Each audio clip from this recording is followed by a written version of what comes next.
ئەمشەو باسی حکمە ئیسلامیەکانەکەین. ئەمشەو باسی ئەوەکەین بە کورتی و بە پوختی ئایا تێڕوانینی سزا ئیسلامیەکان، سزا دینیەکان، سزا ئاینیەکان بە پێی کات ئەبێ گۆڕانکاری بەسەرا بێت یان 1400 ساڵ پێش ئێستا چ سزایەک هەبووە بۆ ئێستای ژیانی خەڵک و ژیانکردن هەمان سزا هەبێت. وابزانم ڕوونە هەمیشە لەم لاولەولا مشتومڕ هەیە لەباری ئەوەی کە ناکرێم قانونە 1400 ساڵ پێش ئێستا دەرچۆتۆ ئێستا بەمنی ئەوە بکەی، ناکرێ 1400 ساڵ ئەگەر کەسێک دزی کردبێ دەسی لێرا بڕابێ نابێ ئێستا بەو حکمە سزا بدرێ. و تا دوایی من ئەم شەو تەنها پرسم لە پێشە لە دیوە ئاینەکەەوە پرسم، دواتر ئێمە ناو زانستی کۆمەڵناسیەوە بزانین بە پێی زانستیش ئەگەر واز لە دین بێنین ئەو یاسایی کە 20 ساڵ پێش ئێستا بۆ مندانراوە بۆ ئێستا ئیشەکات یان ئیش ناکە. دکتۆر گیان با لە تۆ دەست پێ بکەم. ئەو یاسایی کە 1400 ساڵ پێش ئێستا ئاینی پیرۆزی ئیسلام دایناوە بۆ سزادانی کەسێک کە لادەری یا بە تاوانێکە کات ئەتوانین بۆ ژیانی ئەمڕۆژ بە هەمان سزا هەمان مرۆڤ ئەوە بکەین. گەلەکسپاس کاک دەڕوون تە گوتنی یاسا بکارانی باڵێ و دوور دەڕاستی وەیەکە ماسیک هەبێ ji ber got yasa nîne yasa taze durust bûye baş ji ber wê yekê gerek sê mustelahata min diyar bikim bidme xuyakirin ew çax bersiva pirsa te têkirin. baş Cem me sê tişt hene hukmî şer'î heye, baڵێ fiqhê şer'îyan jî îslamî heye, qanûnî şer'îyan qanûnî îslamî heye. Sê tiştên zevdû cuda ne. Yekem jî hukmê şer'î tiştekî sabit e, nayê guhertin li gorî zaman, li gorî mekan her sabit e. Çima sabit e? Ji ber got katî gote got hukmî şer'î yanî Qur'an û sunnet. Yanî qâle Allahu ve qâle Rasûluhu. Emrî Xwayê gewre ew yani bedîhiyatî, ta'lîmî, usulî fiqhin. Ferqî dina beyna xîtabî şer'û xîtabî fiqha. Yani hukmê şer'î demê got bêjê Qur'an wa got حديثي بيخنبر عليه الصلاة والسلام واقوت نقطة دوام فقهتي بريقو من بحثي فقه دكم من بحثي حكمي شرع دكم أو حكمي شرع نا تجديد بي جبرقو قرآن ما تازة تازت كذي ونا تقوري زمان جيتي قهرتن جبرقو بيخنبر عليه الصلاة والسلام المكة ومدينة بو أو قصيقو قوتن وتوابو بشتي وفاتي بيخنبر عليه الصلاة والسلام يك نقطة طبيعتي أف خالها يا حكمي شرع أف حكمي هانا ممكن نينا تطبيق ببه بريقو يعني كيشك جي دروس ببه يك ثانية بناخذ المفربك حتى من إفادة خو خريب من كيشك دروس يك دقيقة كيشي دروس نكا بس دروس نبو نا كازمتي يعني سيدات زاني جبركو حتى قلت حكمي شرعي تطبيق بكي تمجبورة حكمي شرع درباسي مكينكي بكي جي فام بكي أو مكينة عقلي بشرية عقلي بشري حكمي شرعي درباسكي أو عقلة شو إيش ياخدكي كاري ياخدكي فهمك دردخي ها أو فهمة بشرية ما دام بشرية طبيعتي خوكو متعددة جبرقو في عقلي من نمينا عقلي سيداي جاسمة نمينا عقلي تيا نمينا عقلي دكتور خانية ودهمان كادجي ومتأثر بالقوري مكاني قو من ليما سيداي جاسم لكردستان رونشتيا ومتأثر بفهمي وينا عقلي وينا ببيئتي قوت دجيان دكم ملجي أوروالاتي أوروبا جيان دكم وتوزكي متأثر ببيئتي قو من تيدما دهمان وقت دجي ومتأثر أو عقلي بشري بالزمان هر عالم زمانكي هر عقل زمانكي برنجكي فكر دكي ها أو فهمي بشري أو متعدد أوي قوتي قهرتن لغوري زمان لغوري مكان بشرية جرتي قوتن فقه أو نافي وينا فقه إسلامية دليل آيات قرآن بيروز دبيجي سرزماني قوم حضرة شعيب قالوا يا شعيب لا نفقه كثيرا مما تقول. أي شعيب أم قلك آخفتنيتا قلك قصدانيتا متين ناقهن نتيجهشتن يعني نفقه من تيجهشتم يعني من فقه كر من فهم كرن يعني فقه بو أو يك حكم شريعتي هيا ثابتة جامدة نماتي قهرتن جبرقو وحي نمادات كذي غير قابل للتطبيق جبرقو محتاج عقلك بشرية ها أو عقلي بشري كاتيكو فهمكر نافي خبو فقه أفبودو قانون شيا ياسا ها أو فهمي بشري أو متعدد جماعتك كوملقهك لشونك لدولتك لولاتك جوان فكري متعدد فكرك ده البشيرين دكنا ياسا أو كاتد بياسا وأو جروبا همو چەند ساڵ جارێک ئەبدەیتی ئەو مطلق الجوري زماني والجوري مكاني وبجبرجو او اختياري كدكن او يعني ياساش كوديتي ياسا اختياري فقهيدكي فقه بيكون موضوع كده بابتك كده شار قولي هيا بينش قولي هيا شش قولي هيا او كسي ما اجر ما تمثيلي بكن اندامي برلمان وكي امبيجن كسي جو يا صادر دخي اندامي برلمان لفداني شند بكاكا حتى بيدهيني ما لجوري راي مثلا مذهبي شافعي دمشين ما الجوري قولي امامي شافعي عيد ماشين حتى دهيني إدارة بو أمرو أو قول إمام الشافعي بو متريناكي جوهرتنا كتيا كوملجه مدى جوهرتنا كتيا جواكا مدى ما بيويستن جوما تازا بكن أو تازا بون شكوديتي أو تازا بون دشن يا رأيك فقهي قديم تنين يانجي أجر ما مصطينا لايق وهجاها بن أو نقطة دا بكن يك نقطة دي تازا درون بكن فرقي مو صحابيات شيا يك نقطة زور جورية يعني جبركو صحابية جي بشر بون فهم ذكرن ومشي بشر ما فهم ذكرن بس فرق جوازيدنا بين مو صحابية دا صحابي كاتي قود كتنا واري فقه دا جهتك هبو ليد وقران ها أو فهمي واس الراس ذكر يعني دو صحابي جيك آيات تفهمي جواز در دخستن دشونا جنب بيخنبر عليه الصلاة والسلام بيخنبر بواد قود أواد درسته ياتا ندرسته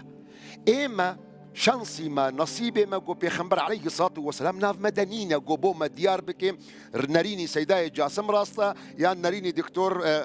خاني راستا ما دام بيخنبر عليه الصلاة والسلام نناف مدى جوج مرة بيجي كي جوان رأيا راستا بو خاطري جو ام فين بكن افا داخوازي خوديا ما مجبور دبن هركس امامك عالمك ملاهك فقيهك لقوري امكاني خو ولقوري ضوابطي جو هند اصولي فقه دا لقوري واجتهادك بهم امانتك قالك يمظن وداويه ونتيجه ودسبيري خواي قوره روجا قيامتي اثبات دي كيش الكوديه كيش كاتي قومتين ركلامك يغلط دكن ما بو خلق تبيجن ها او فقها حكم إسلام والله أو ضروة والله أو أنا راسطة أو فقها نحكم إسلام أو فقها حكم نريني سيداي جاسمة نريني منها ما يسبكم بوتي مثال بيجم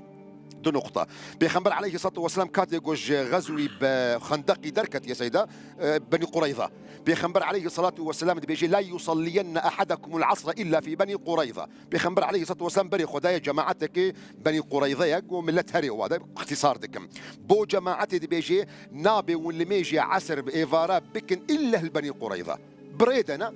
كاتي مغرب هات صحابي بونا دو قسم بيخنبر نصي مقدس حكم شريعات بوما قوتية كاس نابل مش بكي إلا البني قريظة أو حكم شريعات آية فقه شيا فقه مسلمان بونا دبش جماعتك يقول برا بيخنبر عليه الصلاة والسلام بوما قوتية لميش نكن إلا في بني قريظة نمعنا وين كاتي لميجي هاري معنى يا عجلة بكن خم جول نكن يعني بري بكفن ولكن كاتي لميجي واتواود بما لميجي خو بكن رابو لميش كرن قسمك دي لميجي إيفارا نكر قلنا بيخنبر قوتية البني قريظة يعني البني قريظة أو مسلمان بونا دو قسم فقه كي دازهات ميداني قسمك المشكر قسمك المش نكر شونا جنب بيخنبر عليه الصلاة والسلام بيخنبر بو هردك قبولي كر بو هردك اعتباري داوانا بيخنبر عليه الصلاة والسلام أوجد له حسم كر آية أو وقتك موضوعك تازتي ميداني سيداي جاسم اجتهادك دكتور خاني اجتهادك كاب بيخنبر عليه الصلاة والسلام قبوما حسمي جدل بك بيجي ولا أو نرينا راستا أو نرينا راستا جبر فيكي فقه إسلامي فهمك بشرية نفر فحكمي خودية داخوازي خودية نحكمي شريعته ودفي أما أمين دار بن بيخنبر عليه الصلاة والسلام كاتي صحابي شيان دي بوينا نصيحته وشيرت كريا قوتي أجرت تشوي باجارك شهرك إذا حاصرت أهل حصن أجرت تشوي باجارك بوشت سؤال كرن ما حكمي سر حكمي خودي تعالى داخل حكمي شريعة بوما بيجا بيخنبر عليه الصلاة والسلام بيجي فلا تنزلهم على حكم الله وبحث حكم خدي بوانك ولكن أنزلهم على حكمك أنت دل سر فقهي خو بيجا أوا نرينا منا بيجا أوا فقهي شافعية بيجا أوا نرينا إمامي حنفية ضروا الخلقين نكا ببختين نكا بوجدان نبا نبيجا أو فقه أمري خوايا دەستخۆشنەیە مەلای تۆ جارێ بەست و زاتی خواوەنە مەشغوڵ مەبە بۆچی مەشغوڵ ئاخشتە نووسیت و ئەم بابەتە یەکێکە لە بابەتە زۆر ئاڵۆزەکان یعنی بەڕاستی ئەبووە ئێمە ئەگەر دکتۆرخانی فەرمایشتە فەرمێ گوێی لێگرین و نەبفەرمو لە بابەتەکە بابەتی فقه و من ماسترم لە فقی مقارنایە دکتۆرای لە ئوسولی فقهایە ئەمڕۆ کاتی بێدەنگی منە ناوەڵ هەر بەڕاستی بابەتەکە نا خۆی کۆمەڵێک دەرچەی کۆمەڵایەتی و دەرونی و کۆمەڵشتی تایە بەڕاستی زۆر گرنگە جەناب قسەیتیا بکە ئیتر تۆ حەکەمی تو ئێمە بڕیار دەبێژە من قساکەم من قساکەم باشە من لە خزمەتتانم کاکە فەرمووسێ ئەگینا من قەتەوە نەبێ ئەدەبی بەرامبەر خانی ناکەم سەلامت بێ هەر حەزەکەم دایمە ئەو قسە بکەوە من گوێ بگرم باشە دکتۆر قسەی کرد دەستخۆش طبعا من فەرمووسە بزانم چی و نووسی ئەم تابلێتە شکڕیۆ ئەڵی منە ئێستا پاسوەردەکە تەزانم ئاز زوو سەیری یەکەم لە ڕاستیەکە دکتۆر خواج زای بداتەوە شتێکی ڕوونکردنەوە ئەم بابەتێکی زۆر ئاڵۆزە لە حەقیقەتە ئەگەر بێت ویسارێکێک پارچەیە لە قسەیمە ببڕێ ناتوانین لی تێبگەێ ئیتر شەیەکێکە لە تاقیکردنەوەکەم بڕێ خەڵک تاقیە بنەوە بە کورتەیە ڤیدۆ ئەچێ قسەکە جنیەوەدا تەکفیرەکە چیەکە لە ئەنجامە لە قیامەتە خەتەرەوەی بۆ قیامەتی خۆی ئەم بابەتە بێ بە وردی سیر بکرێ ئەوڵ تا ئاخیر ئێمە ئیسلام خۆی گەورە مێرەبان دینی دابەزاندووە خوا قورئانی ناردۆ بۆ ئێمە وەکو کتاب پێغەمبەر صلی الله علیه و نادۆ کە بۆمانی ڕوون کردوتەوە ئیتر ئەمە چیە ئەم گشتە مەذهبە ئەمە یەکێکە لەو پرسیارانەی کەیسە یەکێکە لەوەی کە زیاتر بازاڕی بۆ گەرمەکرێ لەم سەردەمەیە ئەم گشتە مەذهبە چیە شافعی واڵێ و حەنەفی واڵێ ئەوەی ئەبجەدیاتی تێگەیشتن لە دەق بزانێت ئەم بابەتە زۆر ئاسانە یعنی ئەسڵەن سەیری لێ تێ کەسێ پرسیار بکە لە خەڵک یعنی معقول نییە بە تۆ لە من بپرسی بێژی تۆ بۆ جلا لەبەرتە يعني أبجدياتها واش تكلم حكى لبرو جانا من جو إباد دياروه آخر كاكل ناو كمل قابي بابتشين برسال خلق بقرة بو سردمي برد ناتواني جوابي بديتو بويا أم كسانا هيج لموضوع كنازن همو كسي كزاني كاتي معاملة كرن لقل دقة جواز معاملة كرن لقل بيغمبرة صلى الله عليه وسلم خدي خوي راسته خو يسمن كملك نمونة ديان أجر بلم لينا كان كمل نمونة ديان موا لخدمة بيغمبرة صلى الله عليه وسلم يخوي لسلم دق هاتو كسي كاتو الرأي در بريو بلامبري كان نمونة معناه لصحيح بخاري مسلم يك لو أنا جنابي دكتور أماجي بيدا نيوشي عصر لبني قريظة كان صحابة كان بونا دوبشو لصحيح بخاري مسلم أيوة هنديك الصحابة كان نيوشي ما بس تشي بني قريظة مثلا بني قريظة قبيلة جولك كان بون باشا إلا جنگي أحزاب بني قريظة يارمتي قريش عندا وقبائل كان بوي بين دن لمسلمانان باش مسلمانان خوای گەورە مێربان ڕزگار ینی بەسی چییە کە نوێژی عەسر من ناوی مزگەوتەکە یان چی نایسە بەنی قوڕیظە قەبیلەی جوولەکە بوون لە پاڵ مەدینەیە بوون گوێم بۆ بگرە بۆ ڕوون بێتەوە کەس ئەو خەڵکەش چکە دکتۆر بە ئاماژە باسی کرد بۆ خاطرێ مە دەرباس نەبێ مەوضوعی تاریخ قەبیلەکی معاهدەکی دیفاع مشترک لەگەڵ پێخەمبەر هەبوو خیانەتی پێخەمبەر کردن پشتفەزەمانی دژمن کردن پێخەمبەر چووان تەعدیب بکەی لە مەدینە دانیشتون عەهدیانەیە پیامبەر صلی ئەمانی داوە پێیان چوون لە ژێرەوە اتفاقیان کرد قەبایلی عەرەبیان گشتی هاورد بۆ مەدینەمان 313 نەفەر بوون قەبیلەی بۆی ئیسلام لەناو بدەن خوای گەورە مێرەبان ڕزگاریانی کرد کاتێک کە هاتنەوە خوا فەرمانی کرد فەرمی بڕۆ بەنو قوڕیظە عقوبە بدە چونکە خیانەتیان کرد خەریک و لەناوتاندن نوێژی عەسر خەریک و تەواو بوو پیامبەر صلی الله فەرمی نوێژی عەسر مەکەن با بچین بۆ بەنی قوڕیظە خوا فەرمانی کردووە لێرە کەوتنە ڕێ خەریکە خۆر ئاوا بێت جەماعەتی وتیان دەست نوێژمان هەیە گەنجی سە نوێژەکەمانەکەین و پیاگەین جەماعەتی وتیان بابە نوێژ نەکەن ئەو خوا فەرمانی کردووە نوێژکەین هەر ئەو بە لە ڕێی پیامبەر فەرمانی کرد نوێژ نەکەین نابێ نوێژکەن وتیان کاکە ئێمە نوێژەکەین و ساگەین پێ دەستیان کرد نوێژی خۆیانیان کرد گەیشتنە جەماعەتەوە و گەیشتنە ئەوێ لەوێ پیامبەر صلی الله علیه و سلم سەحابەکان توی پێغەمبەری خۆ تۆ نەتفەرموو نوێژ مەکەن بەڵێ ئەی پێغەمبەری خوا جەماعەتێک نوێژیان کرد فەرمی بانگیان کە بزان بۆ نوێژیان کرد پیامبەر فەرمی بۆ نوێژتان کرد نەموت نوێژ مەکەن تیانەی پێغەمبەری خوا ئێمە زانیومانە مەبەستی تۆ نوێژ تەخیرکردن نیە، مەبەستی تۆ ئەوەتانێ زوو بگەینە جێکە. ئێمە گەنج بووین دەست نوێژمان بوو، نوێژەکەمان کرد و زووش گەیشت نەجێ، خراومان کرد، فەرمی کیلاکما مصیب ولا تختلفە، هەردوو لاتان تەواون و خلاف مەخەنە بینتن. یعنی چی ئەمە؟ یعنی دوو ڕەئی فقی لە دەقێکی پێغەمبەر صلی الله علیه و سلم لە صحیح بخاری مسلمایە، یعنی مەجالی تایە ئەوەی لە ئەبجەدیاتی فقه بزانێ ئەزانێ دەق مەجالی تایە. تەنانەت پێغەمبەر صلوات و سلامی خوا لەسەر بێ حەدیثەکان من زۆری باس کردی کە ئەویش هەر دکتۆر باسی کرد لە بەرنامەیەکی ترا. ڕۆژێک جەماعەتێک ئەچن بۆ سەفەر، لە سەفەر یەکێکیان بریندارە تووشی جەنابە ئەبێ، ئێژن وەڵا هیچ نازانێ بێ خۆت بشۆری چکە جەنابە غوسلە. ئاەتی تەیمومش دابەجێ، ئاەتی تەیمومەکە باسی ئەوەی تیانەیە کەسێک ئەفەرمێکی ئەو لامەستم النساء فلم ئەو لامەستمە معنای چییە؟ خلاف لەبێن ئایا معنای دەست پێوەدانی ژنە یا معنای جیماع، باسی ئەوەی تیانەیە کەسێک لە خەوای احتلام بێ چی بکە. ئەبێ تۆ خۆت ئەم حکمەی لێ وەرگری. کاتێ وتیان خۆت وەڵای دەقی خوا فەرمێ خۆتان بژێ وین کنتم جنوبا فطهروا. ئاەتەکە مەفهومی ئەوەی تیانەیە کەسێک تووشی جەنابە بێت تەیەموم بکە، مەفهومەکەی ئەبێ موجتەهید حکمی لێ وەربگرێ، ئەبێ ڕەئی تیا دەربڕێ. ئەمان ڕەیان تیا دەرنەبڕێ وتیان کاکە دەقەکە ئەڵێ کەسێک لەشی گران بێ خۆی بشۆرێ، خۆت نەشوێ نوێژەکەتە چێ، خۆی شۆرد و مرد کابرا. کاتی هاتنەوە پێغەمبەر صلی الله علیه و سلم فەرمی قەتەلوه قەتەلەهم الله، خوا بیان کوژێ کوشتیان. یعنی بۆچی اجتیهاد ناکەن؟ بۆ لە دەقەکە مەفهومەکەتان وەرنەگرت. پێغەمبەر صلی الله علیه و سلم سەرزەنشتی ئەوانەی کردووە کە دەقا لە بەردەستیانەوە بیر ناکەن. ئەسڵەن خوا لە قورئان ئەفەرمێ لقەوم یەتەفەکەرون، ئەفەرمێ قورئانمان ناردەوە بۆ کەسانێک بیر بکەنەوە، نافەرمێ قورئانمان ناردەوە بۆ کەسانێک بێ شەڕ بکەن بێژن وەڵام دەقە چۆن هاتووە هەروە بکە. گۆڕانکاری بەسەر هاتووە. من سەد نمونەتە دەمێ ئیسە لە ئیسلام هەر لە بینی سەحابەکانە. لە سەردەمی پێغەمبەری خوا صلی الله علیه و سلم سەحابە هاتووە، پێغەمبەر صلی الله علیه و سلم فەرمایشتێکی فەرموویەتی خوا لە قورئانەوە فەرمێ سەحابەیەک فەرموویەتی یعنی پێغەمبەری خوا من وا بکەم وەڵی نایکەم. سعدي كري عبادة حديث صحيح لأنك لبخاري ومسلم والترمذي والنسائي وابن ماجه كتبي 9 روايات يكا متواترة. سعدي كري عبادة دانشتو بيغمر صلى الله عليه وسلم فرموي آيات القرآن دا بزي وهركس يكليه وهاتو بمالجنا كي بيني بياكي تكايا بانيت اتهامي بكا بزينا هتا 4 شايت نير ني بيني دعاي جلدادين لفشتي. سعدي كري عبادة وتي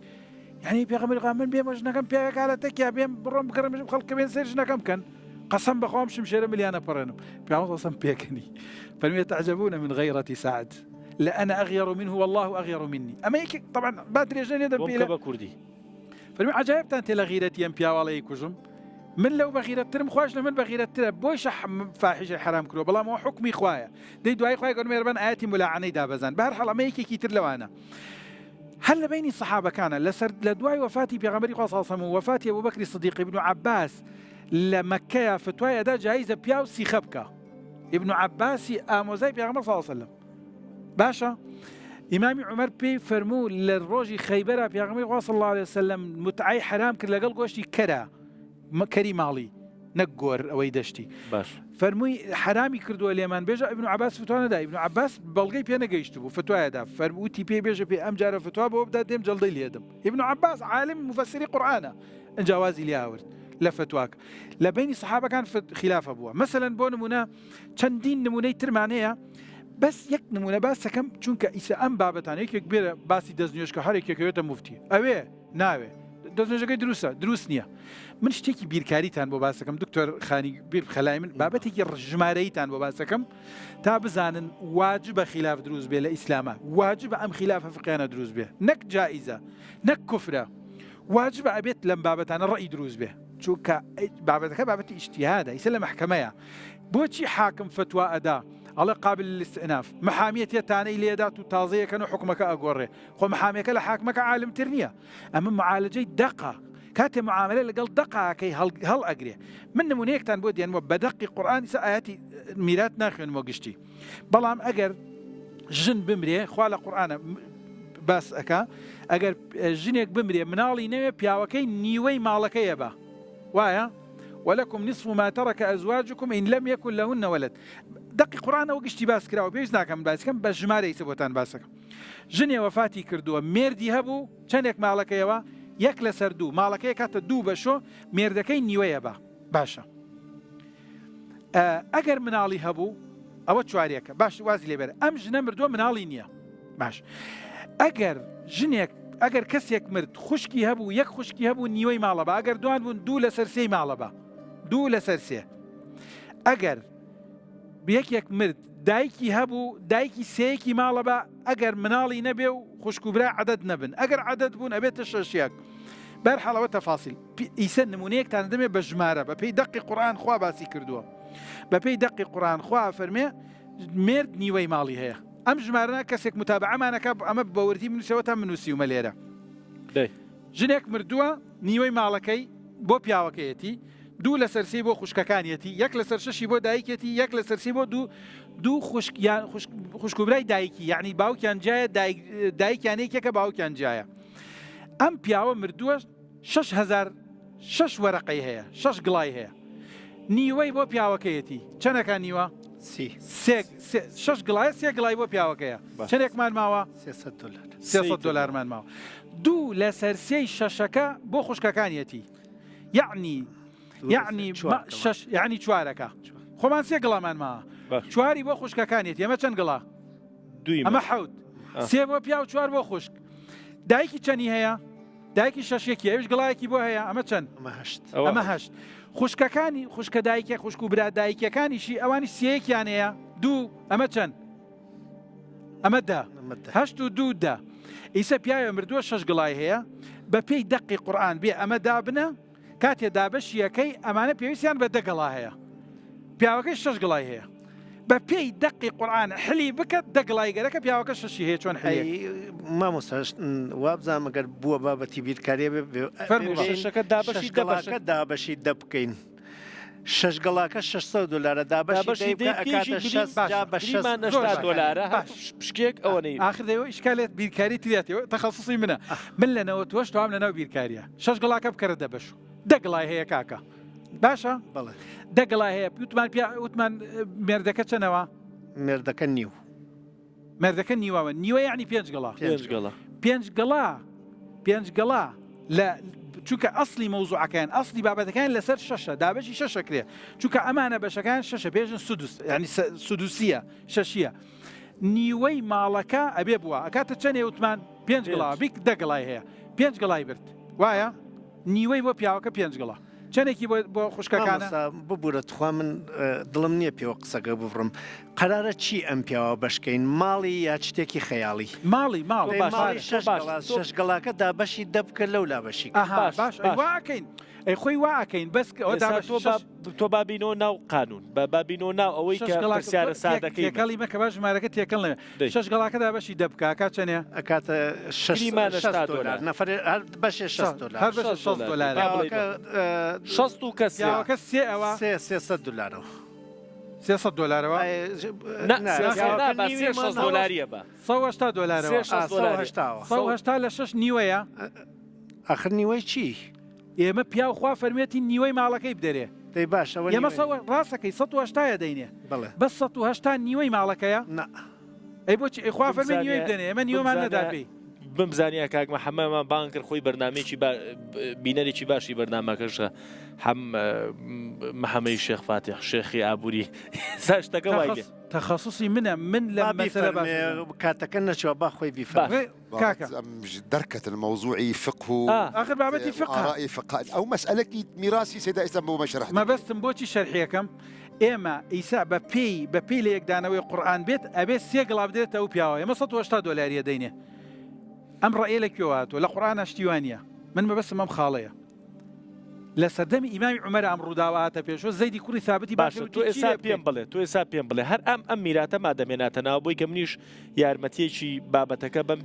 ناو بابەتەکەی ئێمەوە بیرکاری زمانی پێغەمبەر صلی الله علیه وسلم تەکی بیرکاری 100 ساڵەوە دو تەکی 300 ساڵەوە تەکی 1400 ساڵ وەکو یەک نییە علمی بیرکاریەکە گۆڕیا مەوزوع هەمانە علمەکە گۆڕیا بۆ یەکانە پرسیارێکە بە بیرکاری 300 ساڵ لەمەوبەر جوای نەدریاسۆ ئیسا جوای درێتەوە باشە و فەقیش ئەبێ پویا بێت ئەمە وەربگرێتەوە ئەیسە من باسیەوەکەم باشە ئەمە ێژن بە بیرکاری حلمان کردووە $180 دێنێ پیاوەکە لە کاتێکا بە نەسی قورئان 3 گڵای هەیە لە 6 گڵاکە ئێمە $180 ماندا پێی بۆچی 180 دەینێ آخر مامۆستا من دخواز بەرگ و بابەت ڕاستیون دەگەرکی بچێکی کەتە تەفاسیل نەبێت من دخوازم بەگەرمە ئەسلی بابەت امکان هەیە پرسیارە سەیدا بەڵێ سەیدا حکمی شریعت فقه إسلامي قانوني إسلامي تمتفقي القل من جو أفسد أو يك دوم حكم شريعة متفقي جو تاني قال الله قال رسوله قمان من ياخ سيام ومن لم يحكم بما أنزل الله فأولئك هم الكافرون. تمام تمتفقي جو أو حكم شريعة ممكنين الجوري زمان ومكان بيجو هرتن متفقين ناغوري تمام فقه فهمي أو نص شرعية فقه درسته أو فقه الجوري زمان ومكان ديجو هرتن يانا ديجو هرتن خلاص بابات قال كي هصار خوش به بلن بابتي تربيهنا الدرج باش حسي في بالكارير رنا يما سواده كمان بشينك او تو نبت فرم والله ساحب فرمي بيتو خوشتين وسيو والله تشتم نسيو بس انا حاسه كم برسياري غلام دمو دو برسيارة والله مبرو بويك منيش برسيارة كم ليب كدي منيش بويك برسيارة كم خمسري وازلا دين بيني باش با وازلا دين بيني او يا ساي كتو 100 سال بيجستا كورا كاكا صدنا 50 سال پێش ئێستا کە منێ بە شتێ حکوم ماوە جەنابە قازیەکی 50 سال پێش ئێستا تۆ منێ بە شتێ حکوم ماوە تەندروستە دوای 50 ساڵ لەم هەموو گۆڕانکاریە ژینگەی و تەکنەلۆجی و چی و چیەوە دیسانەوە من بە هەمان ساڵ من حکوم بی بێگومان ئەگەر گۆڕانکاریەک دروست بێت لە زەمانە لە فەهمە لە دەرکە لە مجازاتە لە عەداڵەتە چون هەر بۆ نمونە با من شتێکی بەسی دوێژم 50 ساڵنە 5 ساڵ لەمەوبەر ئالوودەیەکی مادە هۆشبەر تاوانبار حکمی تاوانیان لەسەردا بیگرە و بیخە سنج و سجن و سزای بدە و فلان و فلان ئێستا بووەسە نەخۆش نەیگرە ژێرباڵی بگرە بیوە خەستەخانە دکتۆری بۆ دانە دەوا و چارەسەر ئەگەر فەهمەکە گۆڕیا کردارەکە ئەگۆڕێ بە دوایە شێوەکان ئەگۆڕێ بە دوایە لەوە بەر هێمە وتمانە گوێگرتن و کوڵگرتن لە مردم عیبە ئێستا بووە سەخەتای سایبری هەکردنی مۆبایلی خەڵک عیبەوان نیە ڕاست لەوە بەر دزی و لە کۆڵانەوە چویتە بان و ماڵی کاورا برد ئیساتە ئەچیتە حەسێ بە بانکەکەی و خاڵیەکەی بۆ یەکانە ئەبێ مجازاتی ئەمانە و فەهمی ئەمانە بە پێی زمانی خۆی بێت ئەم لاوە بگۆڕێ بۆ نمونە با من لە فیزیایەک و دوو نمونە بێژم جا لەو لا یاسا عیلمیەکانێژم لە زمانی نیوتۆنە ئەیان و کات مطلقە و ئیتر هیچ قسەی لەسەر مەکە ئەنشتەی نێژن وەختی خەڵاتەکەی بردۆ ژنەکەی هاتەوە بۆ مەڵجات تەکی ژنەکەی ئاژن تۆزە کێشەیەکی بووە ئەم نسبیەت ینی ڕێژەی بوونی کاتی باسکرە وتی مطلقە سابتە هاتەوتی ئەنشتین ژنەکەی وتی ئەم خەڵاتی نۆبلەدایانەوە تۆ هیچی وتی من نسبێتی کاتم تاقی کرد تیانی چی تیانی ئەم چەند ساڵە خەریکم بۆ من نیو سەعات و وەلێ ئەمە شەرحەکەم بۆ تۆ ساڵێک وەختی ئەم فەهمە تەغیرەکات عالەمی فیزیا تەغیرەکات و بە تەغیری عالەمی فیزیا سیارەکان لە گێڕدەستی ئەوە گێڕ ئۆتۆماتیک یاساکانی ڕێوبانە گۆڕێت تەندروستیە گۆڕێت ئەلبەتە هەمووی ناتوانم پەیوەندەمەوە و تەمسیل باسیەکەم لە بۆ نمونە لە زمانی خۆیان لە کیمیا وتیان ئەلکول کوحولیات ناژم خودی ئەلکۆلەکە وتیان ئەلکول مادەیەکی نەجس و پیس و سەمە دوایی پزیشکی هاتووتی وەڵایە ماگەر ئەلکول نێ و ئەشیاکانی پێپاکەین وکەم و نەخۆشەکان وایرۆسەیان کوژێ دەیتر حکومەکە لە نەجس بوون و پیسبوون بووە پاکۆکەرێکی زۆر بەهێز حکومەکەیی بەدووە گۆڕیا بەس دکتۆر دوای بەس ئەلکۆهۆلەی لە جیاوازە لە کۆحۆل ناژم من هێژم هەر لە شیمیا خۆی بە ئەلکول وتیانە پیسە باسی شیمیەکەم باسی فەق ناکەم مەسەڵەن لە مەسەلەی ئەخلاقا کاتی خۆی لە گوزەشتەی جیهانات تماشاکەی بەردەداری کەسابەتێکی ڕایجووە ئەسڵەن حکوومەت زەریبەی لەسەردانا بەردەی ناحمێ خۆی وایزانیە مڵکی مردمە بیفرۆشن و بێرنی بیوەن فەهمی بەشەر تەغیری کرد موقعەتی زەمان و مەکان تەغیری کرد بەردەداری هیچ غەڵەت بوو کەرامەتی مرۆڤت یەبێ ئەمە لەسەر ئێوانیش بێنەجۆ لە بەردە بوو بە ئینسانێکی ئازاد لە کۆیلە کەرامەتی پێدریا هەمووی جیهان گۆڕیا لەو بابەتەوە لە بابەتی ژنە زۆرێک لە فیلسوفەلی قەدیم وتیانە ژن ناقص العەقلە عەقڵی کورتە و قژی درێژ دەئێستا ئێمە هەندەسەی جەهان زۆرێک یەگەر ژنی تیانە بێ مەریەمی میرزاخانی تیانە بێ ئەو بیرکاریە من و تۆ ئێستا لەسەری کارمانە کرد بۆشایی هەیە بۆیە فەهمەکە گۆڕێت ێژی بێت تەعادولێکی جنسیەتی دروست بکە بۆ پەروەردەی ژنانیچ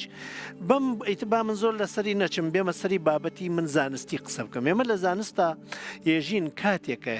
هێمە بە دوای ڕاستیە ئاگەڕین و لە ڕێگەی ڕاستیە با لە خودی خۆما بێژمی کاک دەروون ئارۆزۆکانی تەمەنی 20 ساڵان توا لە بیرە تقریبا مەسەڵ ڕەنگە حەزە کردوێ خێزانگیری بەڵێ، بکەی خوێن ئێستا هەرە و ئارەزۆتە ماوە نەخێر بۆ گۆڕاوەی تشتەکان دەیت و گۆڕاوە فەهم و گۆڕاوە هەست و گۆڕاوە شوێنە خواست و گۆڕاوەش ژینگە و گۆڕاوە بەرادەرەکان و گۆڕیاوە چۆن تۆ لەوە ئامێنیت و ئەگەر بمێنیتوە تۆ گەشە نەکردووە دواکەوتویت ڕاست من زۆر کەسێ ژێ پێمەژن تۆ لە ئەو قسەیە ئەگەر مایتەوە لەو شوێنە گەشە نەکردووە گەشە و نەکردو و دواکەوتویت قەبەستوی ینی چی ینی خەڵکە دەن بەلاتەوە تو هەروەساوی باشە بە ئیزنی مامۆسایان ئەگەر ئەوە بکەین بە ئەم قسەی تۆ لێرا بۆستین تخوا قسەکانی بیر نەچە چکە زۆر گرنگ بۆ قسەیە ئایا یەکێک لە رەخنەکانی ئێستاکە لە بەشێک لە مسلمانان و هەندێک لە وڵاتانی ئیسلامی ئەگیرێ بابەتەکە ئەوە نییە وەکوا بێ لە تەمەنی 20 ساڵێکی منامابێتن بەو قانونانە مامەڵاکەن بۆیە وەکو کۆمەڵگەیەکی دواکەوت و سەیرەکرێن تێنەگەیشتنەوە بزەبت 100% تێنەگەیشتنە لە ئوسوڵ و لە دقی شەرعی بۆ وەرگرتنی فقه ئەگینا ماونەتەوە عقلێن ناتوانێتە تەورکەوە خراپە بێگومان خراپە گومان تێنەگەیشتنە کاک دەروونگیان من بۆەوەی پێ نەخەمە بازنەی فقۆ قسە بکەین ئێمە شتێکا لە مەقامی نەزەرا شتێکا لە مەقامی عمەڵە لە مەقامی نەزەرا علمی ئەخلاقمانە وەلێ وەختێ علمی ئەخلاق تەطبیقی ڕانندەیەکەوێتە ئەخلاقی ڕانندگی تەطبیقی دکتۆریەکەوێتە ئەخلاقی پزیشکی ئەوێتە کردار تۆی تر بەچاو ئەوێنی دین وا لە مەقامی نەزەرا وەختێ تێتە مەقامی عمەڵ بۆ خەڵک سەوابەتێکی و متەغەیرەکانی ئەبێ لەگەڵ فەهمی مردم و زەمان و مەکان و ئەو زانستەکانە بگۆڕێ هەر ئیسا و بیرکاریە جەنابیان باسییان کرد ئیسا بیرکاری جەبر و مسەلەسات و هەندەسە ئەوە نییە لەوە بەربووە لە هەندسەی ئۆقلیدوسیە لەوە هەندسەی ناوقلیدوسیە دوو خەتی هاوتەریب هەتایە نادەن لەیەک لە هەندسەی ئۆقلیدوسیە لە ناوقلیدوسیە دوو خەتی هاوتەری بەدەن لەیەک ئەخردەیەم ئەمە چۆنە وەکو نەوێتەوە باز و خۆم بێژمی دوو خەتی هاوتەری بەگەر خەتێکی ڕاست بیان بڕێ گۆشەکانی نەوەدە هەمیشە دەی باشە دوو خەتی هاوتەریب لەسەر جەمسەری بانی زەویوە تێ بۆ جەمسەری خوارد مەدارەکان هەموویان نەبڕن هەمووی مەدارەکان لەگەڵ نسفنارەکە گۆشەکەیان نەوەدە وەلی هەمووی نسفنارەکان لە جەمسەرەکان نەدایانە لە یەک ئاخر هەندەسەی ئۆقلیدوسی جەهانی دوو بوعدی بوو پانایی و درێژایی بوو ناوقلیدوسی بووە جەهانی سێ بوعدی ئێستا جەهان چوار بوعدیە زمانێکی پێزیاو بووە کورن و سیستمی شاتێسە ناوی زەمان تۆ سرعت بە زمانە سنجی شتاب بە زمانە سنجی زەمان نوێ سرعتمانە پێیان ناکە ئەم دوو بینیە تۆ بچۆ ئەگەر زمانی پێزیان نەکەی نازانم خێراییەکەت چنێکە خێر وەختێ زمانەتە ناوی بابەتەکە هەندێک بێ با زۆر لەسەری ئەوە نەچم علم نەزەریەی هەیە نەزەریە وا لە نەزەرا وەکو ئەو نییە بێژین سابتێکی قودسیە علمێکی بەشەریە نەزەریەکان بە دوو شێوە ئەگۆڕێن یەکێکیان پوپر ێژێن نەزەریە ئەشێ قسەیەک بکە کە قسەکەی کرد لە ناوی قسەکە خۆی حکمێکی بێت حکمەکە وەسیلەی کێشمانە و هەڵسەنگانەکەی تیا دیارە ئیسا بۆ نمونە کاک دەروون ئەم پەرداخاوە 300 سیسی ئاوی تایە وە وەزنیی 9 کیلۆیە قسەیەکم کردووە هێشتا لێت دروستی و غەڵەتی دیار نییە ڕاست چۆن تاقیەکەی تۆ ئەبێ من دوو حکومم تیا کرەوتمە 300 سیسی ئاوی تێ بەڵێ ئەتوانی بیپێوی ئەبێ من شتێک بێنم کە سیسەکان پێوێ پس کەرەسەکەی چم دیاری کرە بۆ بەڵێ وتم 9 کیلۆی چێ ئەبێ ئەمیان بە تەرازوویەکە تەرازوو ئەگەر پێوە نەبوو قبوڵی ڕاز نییە ئەگەر وتوت وانیە و پێوا وا بوو ئێمە غەڵەت دەیتر تەواو بوو ئەی ئەگەر زانستێکی ترم وتم ئەم ئاوە بۆ نمونە ئاوی ئەو دێوی کوڕی زەویە من هاوردوومە لێرەدام ناوە ئەمەیان ئەبێت لە حاڵەتێکە ئاوی ئەو دی کوڕی زەوی بزانم بزانچی ئەبێت لێ کۆڵینەوەیە دەست پێ بکەیت بۆیە چتێلێکی تازە لە علما ئەوترێت لە مەقامی نەزەرا بۆ نمونە جیهان چۆن دروست بووە یەکێژێ بیگ بەنگ بووە یەکێک ێژێ هەر بووە و ناوێ باسی ئەوەی بکە یەکیان ژێژە خەریکە ئەگۆڕێ ئیسا ئەم سێدانە هیچ کە نییە لە جێگەی دەست دروست بوونەکەیە بۆیە تۆ ئەم سێدانە نەزەرەوا لەرانە ئەبێت لێ کۆڵینەوە بکەیت لەسەر ئەم نەزەرانە ئەگەر زانستی ئەمڕۆ شتێکی دۆزیوە با تۆزێ نێزیکی ئەقلی مرۆڤی بکەمەوە بەتلەمیز وتی زەوی با شتێتر بێژم وتیان زەوی تەختە جەماعەتێکی ژێژن زەوی خڕە هەر ئێستا لەم کوردستانە لە هەردوو گروپەکە هەندش بە یەکیش وەستاون یەکێژێ زەوی خڕە یەکێژێ زەوی تەختە منیش ئەبێ بزانم زەوی خڕەیە تەختە پارادایم شیفتی پێژێ کەوهنیەژێ ئەگەر ئەوانەوە قسەیەک ئەکەن بەڵگەکان لە مەودووە زۆرینە قسەکانی ئەوانی سەلمان وە قسەی ئەو گروپەکە وردە وردە غەڵەتی لێکەوتە دەر وردە وردە خەڵکەکە لەو بازنەکە تێنە ناوی ئەم بازنەکە بەبێ ئەوە هیچی ڕووبدا و بزانی لەسەری خۆی خەریتەی عەقڵی جیهانە گۆڕێت پارادایم شیفتی پێژن بۆ نمونە زەمانێکە خەڵک ڕعیەتون لە حکوومەتەکان ئێمە ئیمپراتوری نەما لە دوایەوە ئیمپراتوری نەما بووە دەوڵەت ملت دەسی پێ کرد و دەوڵەت نەتەوەکانیش ئیسا لە ئیمپراتوری و لە دەوڵەتە بە خەڵکی شارەکە وەکو ڕعیەت ماشایانەکرد ڕایەت یا ڕعیەت ئەبێ تۆ ئەمر بکەی ئەو ئیتاعەت بکە ئازادی وا لە لای حاکم تەسلیم بوون و کۆیلایەتیاوە لای خەڵکەکەوە فەهمی جیهان لەگەڵ دموکراسیە گۆڕیەوە حکوومەتەلی دموکراتیک دەسی پێ کرد حاکم بووە ڕئیس جمهور سولتان نەما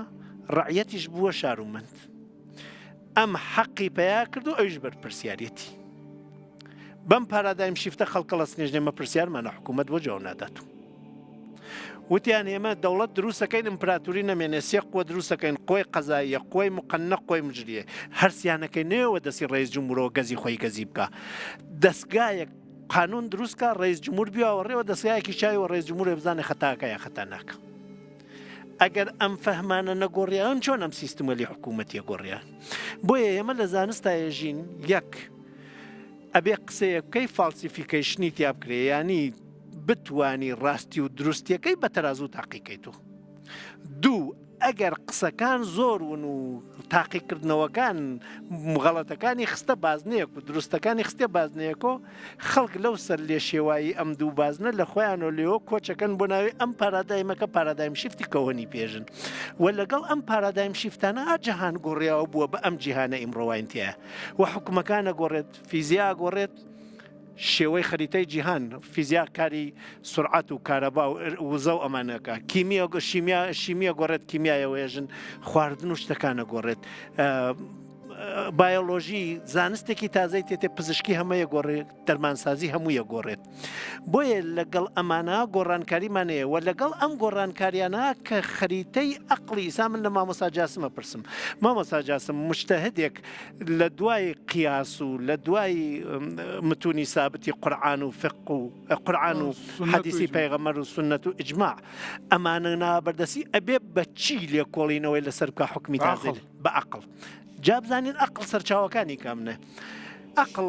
شەشدانە سەرچاوەیە پرسپشن و ئینترۆسپێکشن پرسپشن ینی ئیدراکی جیهان لە سەردەمی پەیغەمبەر صلی الله علیه وسلم ئیدراکی جیهان بۆ مانگ بە چیە کردیا بە چاو ئێستا بە چیەکەی تەلەسکۆپ هێشتا بینین هەر بینینە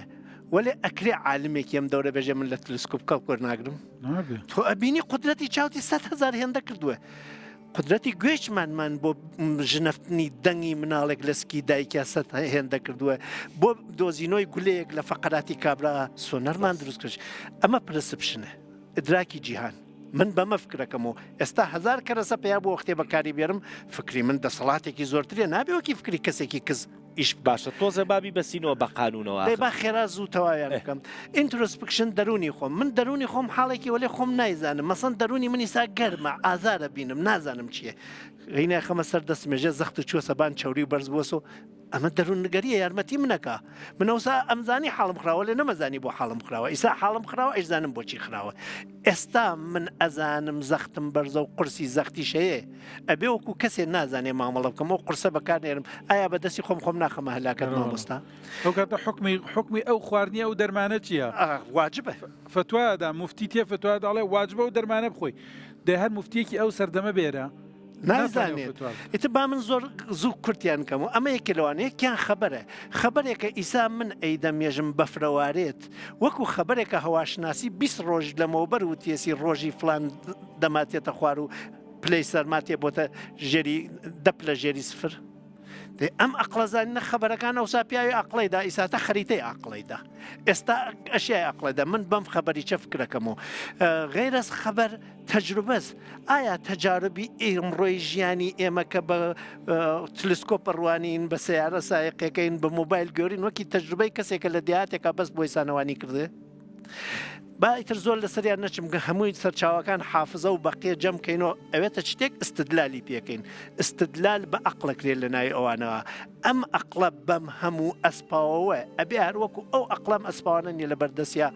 نیازی ئەمڕۆ دۆخی ئەمڕۆ کێشەی ئەمڕۆ تێگەیشتنی ئەمڕۆ بۆ مەسئلەیەکی ئەخلاقی علمی فقهی پێوانە بکە ئەگەر نە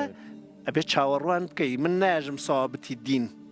ولی ئەبێ چاوەڕوان بکەی لە علم و لە ئەخلاق و لەمانەوە لە ئەحکامە کاربردیەکانە خەڵک پێوەژین گۆڕانکاریەکان بەردەوامێ هەر کەسیش نەیکە جێمین لێ بەردەوامن کەسن هەنە ئەوی قبول ناکەن یعنی ویستمەوە بڵێم ینی هەیە جێما بێ لەوێ چۆن ئەو میسالی جوانی گۆ دکتۆر خانیئانی زمان مەوزوعی ئیسباتەکردنی مانگی ڕەمەزان مثلا